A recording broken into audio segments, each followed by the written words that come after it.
Глава Башкортостана Ради Хабиров в очередной рабочей поездке по региону. На этот раз он отправился в Мишкинский район. Большая часть населения Мишкинского района Республики Башкортостан – марийцы. В селе Мишкино одна из самых значительных общин этого народа за пределами Мари-Эл. Люди здесь открытые, гостеприимные, бережно хранят традиции своего народа. Вот эта часть у нас является дендрозоной.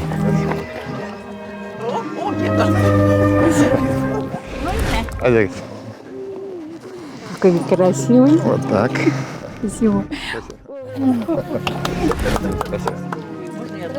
Идемте. Фотографируйте. Фотки. Спасибо. Будьте здоровы. Будьте здоровы. Здесь у нас будет вишневая аллея, здесь будут у нас декоративные яблони. Наш Марийский историко-культурный центр. Я приезжал, когда еще столько времени не было. Тут Ради Харитович и дневали, и ночевали. Но теперь это наша гордость, гордость нашего района. Здравствуйте. Здравствуйте. Здравствуйте. Здравствуйте. Здравствуйте. Здравствуйте. Да, историко-культурный центр. Вот небольшую выставку подготовили. С удовольствием, давайте.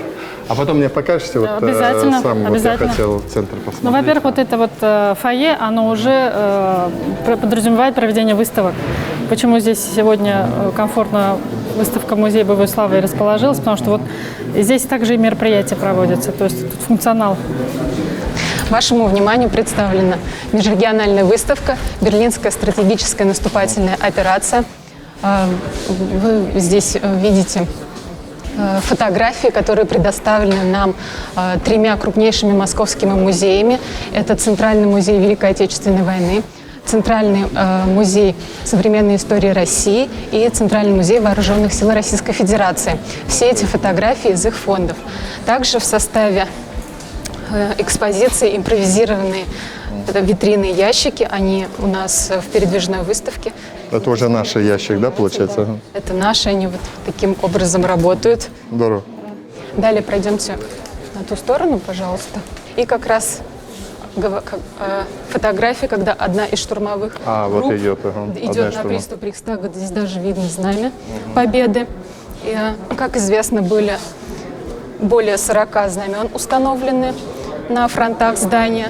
Однако и среди них, конечно, был и уроженец Мишкинского района Гази Загитов. Вот он, в общем-то, наш музей, ну это тоже работа нашего мастера. Как полагается, с освещением подстроили. Да, я первый раз. Раньше это был обычный краеведческий музей. Да, я не но ожидал, потом мы включились, эта работа все завертелась, и получился такой интерактивный музей марийской культуры, как оказалось, первый в мире. Вот из Республики Мари-Эл часто делегации приезжают, и они, ну как сказать, уезжают... Очень завидую, с белой, так скажем, завистью, да. А можно вопрос меня мучает? Как марийцы так далеко забрались от Мари-Эл? Ну, знаете, народы Поволжья, они жили всегда в дружбе и согласии вот в такими вплетенными веревочками. Есть у нас такой народный танец, веревочка называется, да? Вот, и поэтому неудивительно то, что мы здесь есть. Так, ну, основу составляет 8 таких интерактивных панелей. Каждая из них тематическая. Вот, допустим, вот это вот лента времени. То есть важнейшие даты развития марийского народа с древнейших времен до наших дней. Допустим, а вот июль месяц, 17-й год, я вот на самом деле говорю, есть чем гордиться. Ни в Мари-Эл, ни в Казани, ни в Чебоксарах прошел первый всероссийский съезд марийского народа, а у нас в соседнем городе Бирске. Вот. И вот последние даты, здесь 2020 год, это мы выигрывали такой международный конкурс «Культурная столица финно-угорского мира». Это было наше первое такое, значит, мероприятие международного характера. Второе уже напрашивается, конечно же, это фольклориада 2021 год. Это уже у нас, да, будет, да. Говорят, что марийцы – это дети природы, поэтому и домотканые ткани, и все-все-все, это дерево, металл. Вот очень интересный, кстати, экспонат, говоря о том, что мы относимся, так скажем, образно говоря, к детям природы. Я, наверное, спрячу и попробую вас попытать, что это штука. Что это за такая штуковина, так скажем, экспонат? Я быстроглазый, я успел заметить. Да? А вы, Александр Геннадьевич? Кувшин? Нет, это намордник. Теперь вопрос номер 2. Для чего и зачем он используется? Отгонять, наверное, злых духов, да? Не совсем. У нас до сих пор, как это сказать, хозяйство домашнее вот в деревнях и сохраняется. Есть мал, скотина. Да. Вот, для того, чтобы теленка отучить от материнского молока, надевается такая штука. Ну, бывает еще они из гвоздей делаются, но в этом случае это исключительно все из дерева, да. Теперь, ну, колбасу, мясо любят все, да, ну, да, коровка состарилась, зарезали на мясо, остались что? Рожки, ножки. Вопрос, выкидывать? Ну, похоже, нет. Нет. И еще один соответствующий вопрос. Говоря слово Шотландия, какая у вас ассоциация возникает? С каким, так скажем? Юбки клетчатые, И еще? музыкальные инструменты. Совершенно верно. Волынка, да? Волынка, да. На самом деле в Шотландию волынка попала, считается, только в XIV веке, а у марийцев она была всегда. Это один из символов марийского народа. Я видел ее, да. Вот помните, я говорил, рожки да ножки. Это бычий пузырь же, да? Нет, мочевой коровий пузырь. Ну, Такой, по сути, обычная кожа, обработанная. Здесь ставится сырок, ну, это как бы я экспериментировал, из пластика делал. Здесь мочевой пузырь и, в общем-то, пару трубочек, камышовые пищики, и получается настоящий музыкальный инструмент. А вы можете выдать? Выдуть, попробуем, если можно. да.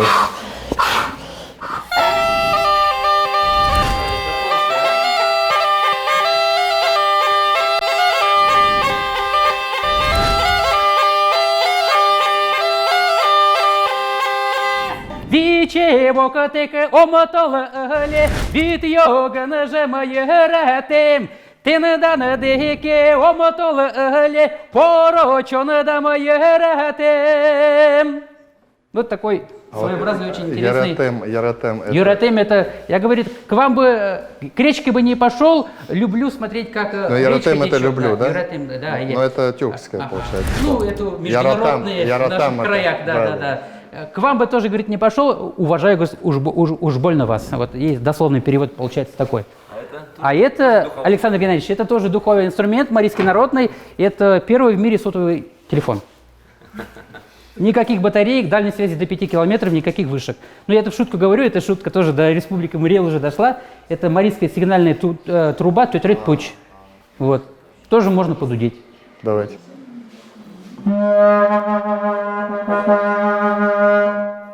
Как это так? И звук сколько? 5 километров будет? Ну, и очень громко. Если Ну, километров 2 точно. Уж Да, точно. конечно, конечно. Ну, здесь, конечно же, наши те самые герои. Это и Казаков, и Загитов, и Ишкинин, и вот еще один наш тоже как бы не герой, правда, Советского Союза, но Деньгин Виктор Андреевич, он летал на Ил-2, это по сути летающий танк его назвали, да. Но случилось так, что он очень долгое время считался без вести пропавшим, и вот этот самолет сбили, ну, сила была такой степени, что вот элементарно распределительный вал самолетов погнуло вот буквально в дугу в коромысло. Это на месте гибели, получается. Да, потом нашли, уже да? нашли вот элементы перчаток, там одежды. Бигбаев, Эльдар Его Зинович команда, получил, его команда. Эльдар Зинович, да. Вот. Здесь у нас представлен пантеон богов тех самых языческих. Мы считаем как бы... Самый главный бог кто у вас? Ошпороку Буюмо. Есть, ну, по сути, это природа, космос, вселенная. И его помощники, духи, Юмо, это бог, Юмо, да, бог. И его помощники, очень там огромное количество, скажу по секрету, даже я всех не знаю, там буквально до 200 доходит, если... По сути, молимся силам природы. Это сила ветра, сила солнца, сила там лесов. И вот оно, как бы, это то самое многобожие здесь и представлено. Попробуйте прямо, очень, мне самому тоже этот интерактив нравится. Стена буквально работает. Стена работает, и вот верховные боги, да, вот можно ознакомиться, еще дальше нажать, еще погрузиться.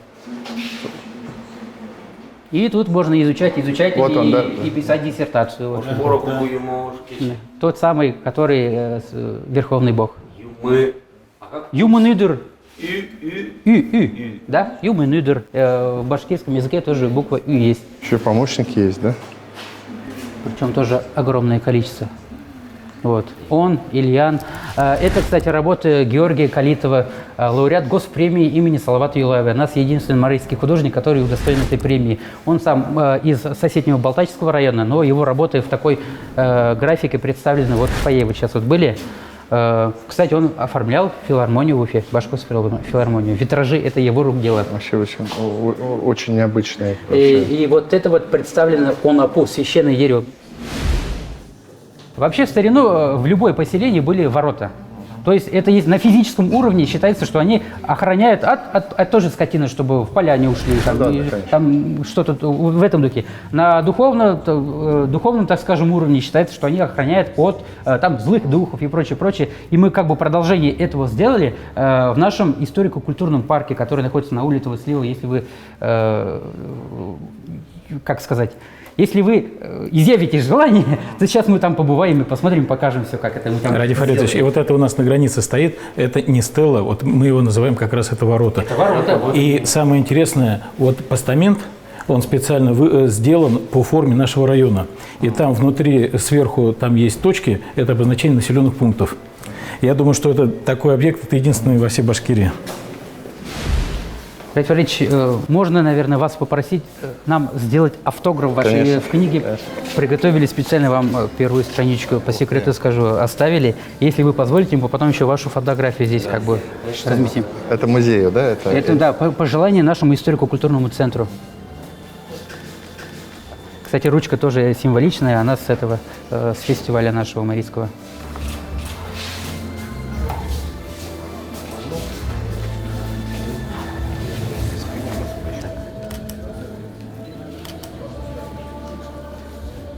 Все, спасибо большое.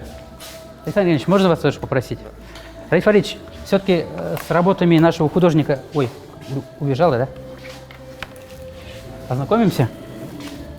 Вот те самые работы, о которых я говорил, исключительно работы, посвящены марийской мифологии. А как стиль письма, как называется? Стиль называется линогравюра. Это очень оригинальная техника, когда берется, ну, по сути, кусочек линолеума. Замазывается и потом вырезается, так? Сначала берется линолеум, потом вырезается там, где-то образуются бугорочки, где-то ямочки, потом на нее наносится краска, и когда уже отпечатывается на бумагу, то есть где-то остается вот чистые белые... Я понял, линогравюра, да. Причем, если художник в живописи работает, получается только одна картина оригинальная, а здесь, ну, до 10. Я хочу посмотреть вот зал.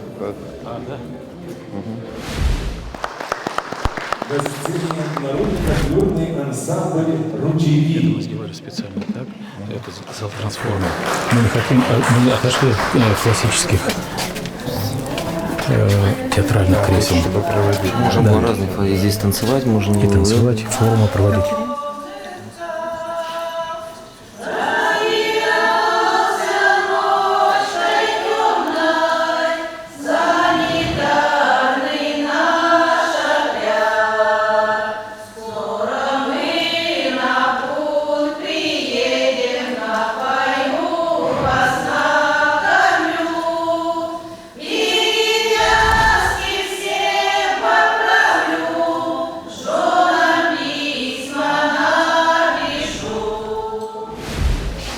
А тут раздевалка, так я понимаю? Здесь, да, туалетная, раздевалка. Здесь у нас кабинет. Рабочие кабинеты. Все условия. Мы планируем, как я же говорил, привлекать туристов к нам, Мишина, поэтому, соответственно, надо делать какие-то марийские сувениры. Конечно, обязательно. И мы уже осваиваем. Марийские сувениры из дерева, наверное, да? Это резьба. Почему? Мы же все-таки люди современные, поэтому у нас и 3D-фрезер есть, и 3D-принтер работает. Вот на 3D-принтере уже делали амулеты. Потом тоже покажем. Тоже вот начала в музее там пластмассовые заглушки делать, немножко подзаглохло. Но это дело идет прекрасно, в принципе, получается. На втором этаже у нас тоже есть две студии. Это ваше хозяйство или муниципальное? Ну, оно было, когда делали, передавали нам, но мы сейчас обратно передаем. Амина Юрьевна говорит о том, что передали из республиканского имущества вам, муниципальное. Да, теперь это наша собственность. Это отдано, значит, отделу культуры. И здесь проводятся культурно-массовые мероприятия как среди детей, так и среди ветеранов. Вот, очень любят у нас пожилые здесь собираться. Вот, очень нравится. Концерты устраиваем. Даже элементарно сидят в фойе и читают книжки. Здорово. Поэтому у нас рядышком А, есть у вас студия еще и звукозаписи. записи, да? И притом она уже профессионально. Уже я вижу, ага. Да. Очень все круто. Ну, в принципе, там можно вот и видео записывать, и здесь здесь озвучивать. То озвучивать, есть свое здесь, телевидение практически. Такая была задумка. А есть свое телевидение в районе? Нет? Прям современное оборудование. Я вижу. Да, здорово. Сейчас мы пытаемся, значит, это свою радиоволну Ну, хотя бы, да. придумали, значит, радио РВЛ, будет красивое название, наше, значит, это Марийское. Ну, пока ведем переговоры с Минцифрой насчет... Где РВЛ слово Марии? РВЛ обозначает «восточная сторона». Почему? Потому что мы, марийцы, считаемся именно восточными марийцами. Ну, здесь у нас тоже как бы рабочий кабинет находится. Здесь Динар Загидович, наверное, да? Альфредович, какой центр интересный, многосторонний, многогранный? Ну вот я был здесь, когда ремонт еще шел. Зимой мы были. Да. Вот, очень хотел всегда посмотреть, как получилось. Ну, на мой взгляд, получилось довольно симпатично. Конечно, хочется больше таких центров. Но вот это первая ласточка такая. Я говорил, мы построим такой вот мужский, чувашский. Вот. Но самое главное сегодня, вот мы чем с главой договорились, что вот ту идею, которую вот я вынашивал, что у нас полилингвальные гимназии должны, только надо понять, где мы ее сделаем и где она хорошо пойдет. Марийскую, да. Очень хочется сделать. Наверное, здесь мы ее сделаем. Посмотрим. Спасибо. Как коллектив ваш называется? Здравствуйте, ребята. РВЛ. Здравствуйте. Можно вот так? Давай, я тебя не закрываю. Одна? Альфредович, коллектив называется так, как будет радиоволна у них. РВЛ.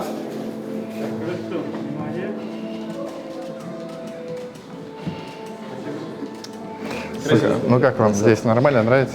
Нормально, да? Важно. Спасибо, ребята. Спасибо. Без сувениров вас не можем отправить никак, потому что у нас здравствуйте. есть сувенирная лавочка. Мы хотели бы вам подарить такую марийскую матрешку. Она открывается? Она цельная. Она цельная. Она цельная, да. Да. Это вот марийский вот... В марийском таком стиле марийская, сделан, да, такая Спасибо большое. своеобразная марийская. А это вот то, что ваши мастера Да, делают? это наши мастера делают. Есть братья Рим и Дим, они все из дерева вырезают. Это, Ангел Геннадьевич, без вас тоже никак. Спасибо. Чуть повесил. Все по статусу. Здравствуйте. Спасибо, вас тоже с праздником. Здравствуйте. От имени наших зрителей.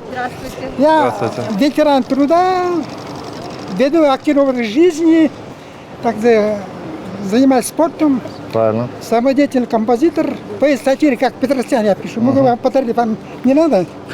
Нет, надо, не надо. Не надо, спасибо. Но у меня точно шутка, конечно, Спасибо. пишут все это дела. Спасибо. Удачи вам, здоровья, Спасибо вам. успехов. Я хотел спросить, Успехов. как у вас дела-то, как живете? Хорошо. Нормально. Нормально Хорошо. живете? Не просто, но Нет, вообще. Башкирия это самый лучший. просто вот я вам что хотел сказать. Вот у нас должок был, я когда приезжал к вам где-то 1,5 года назад, по водоснабжению мы говорили, из-за коронавируса мы потратили очень много денег на больницы, на лечение и так далее. Вот эту историю мы сейчас начнем, и вопрос по Мишкину мы решим, чтобы там людям тоже сказали, потому что с водой проблема есть. Значит, пришлем по газификации деревень, у вас, чтобы начали, большая программа есть. Ну и вот, чтобы, я думаю, для жителей здесь будет интересно, одну школу выберем здесь, сильно ее отремонтируем, прям от капиталя, и сделаем здесь полилингвальную гимназию. Что такое полилингвальная гимназия? Понимаете, да? Преподавание на русском языке, на марийском языке. Если учителей найдете здесь, я думаю, найдете учителей. И еще на английском языке, потому что там преподают на разных языках. Вот у нас в республике есть 3 башкирские, 1 татарская. Вот здесь мы в Мишкино, мы сделаем такую гимназию. Вот так вот.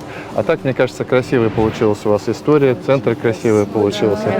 Вот у меня мечта сюда к вам немножко туристов бы завести. И поделки будут продаваться, и, значит, и кафешка где-то, значит, люди зарабатывать будут. Ну вот так потихонечку. Главное, чтобы нам вместе. Зацвела. Да. Набережную вашу, вот у вас есть же, где вы сабантуи проводите, да. Вот там мы там сделаем вам набережную такую с деревянным дейкингом, чтобы гуляли и чтобы вам там хорошо было. народ, мы как-то, вы немножко, как казалось, от Уфы далеко, но и глава старается, и мы будем помогать. Поэтому вы не чувствуете, что вы одиноки, мы будем помогать. Но самое главное сейчас, конечно, с этим коронавирусом нам расправиться побыстрее. Давайте. Ой, Вас не видно, вот так. Вот так. спасибо большое. А меня Извини, пожалуйста. Удачи вам. Я долго ждал этого момента. Будьте здоровы. Будьте здоровы. Можно нам тоже? Мы стараемся быть в курсе новостей. Кирочка. Спасибо. Все будет хорошо. Спасибо. До свидания. Будьте здоровы. Это парк, да, получается? Ага. Они сами импровизированно его создали. Идемте. Пожалуйста. Давайте. Как? Это волонтеры наши. Да. А вы в фольклориаде участвовали? Да. Понравилось, нет? Да, вообще Очень классно. круто. А кто к нам приезжал-то, кстати? Там Перу, Палестина, Ух ты. Франция, да. Ну, адресами-то обменялись, переписываться будете, да? Такие пишут французы, мы хотим вас увидеть. Серьезно, да? Да. Ну, мы их еще раз пригласим. Закрытие. Давайте, ребят, спасибо. Спасибо большое. Товарищ, вот такой у нас получился историко-культурный парк Мария Чодра. Что это такое? Вот когда в Республику Мариэл выезжаете, там есть национальный парк Мария Чодра. А мы сделали то же самое в миниатюре, и у нас получился такой пока в начальном варианте национальный историко-культурный парк. Что это такое? Вообще мы молимся в священных рощах, по сути, в лесу. Вот лес для нас священен, но и, соответственно, туристам будет, наверное, интересно поближе познакомиться. Конечно. Как пройти? Как пройти? Надо и дальше прямо, я вам тогда А то, ну, чтобы я до дома доехал потом. Обязательно. Давайте ко мне сюда. Всякие природные, так скажем, или дерево, или камень, оно определенной энергетикой обладает. И вот самое интересное, это же, конечно, священное дерево. Вот мы когда молимся вот в оно. священных рощах, да, есть там священное дерево. Они служат проводником между молящимися и богами, потому что они прямиком от корней идут туда, в небо. И чтобы найти подходящее дерево, которым можно обменяться энергетикой, там, положительное, чтобы получить, отрицательное, чтобы отдать этому дереву, есть очень гениальный, наивный, но действенный способ. Это как когда воду ищут. Тут тоже такой же принцип, только если перекрещивается, значит у этого дерева можно брать энергию. Если уходит, то дерево берет у вас отрицательную энергию. Вот у нас есть начальник отдела культуры Родион Сергеевич Плотников, ему ни одно дерево не подошло и не скрещивается, и обратно не уходит, а кому-то подходит буквально деревья через раз. Можете попробовать, если интересно. Ровно держать вот эти вот палочки, это как воду искать. И к какому-нибудь из деревьев подойти. Вот. Кстати, вам это дерево подходит прекрасно. И можно, только это, наверное, должно быть немножко в таком в тишине. И, в общем-то... Да, березочка. Поэтому вот здесь табличка. Это дерево ради Фаритовича. Эту табличку тогда поменяем. Спасибо большое. Кугутау. Ну что, спасибо, молодец. Молодец, спасибо. У нас по культуре здесь отремонтировать дом культуры надо, да? Просто, да? К 2024 году все должно быть сделано, так ведь? Да. Ну, так вот. Но мы уже в этом году начинаем работу по Дому культуры, уже первые изыскательные, все, и надеемся, что на будущий год мы это завершим. Некрасиво не попрощаться, уезжать. Здравствуйте. Как настроение у вас? Ребята, Аллах Да? Барамышлар. Бара, Аллах. Спасибо. Рахмет. Это главный предприниматель Мишкинского района. Да. Так, нормально. Ну, я вот просто сказал в голове, немножко наши планы из-за коронавируса отодвинулись. Но самые главные вещи вот по воде, Мишкина, мы договорились, да, начнем. Вот школу, полилингвальную гимназию одну вам поставим. Здесь, мне кажется, для марийцев очень правильно будет.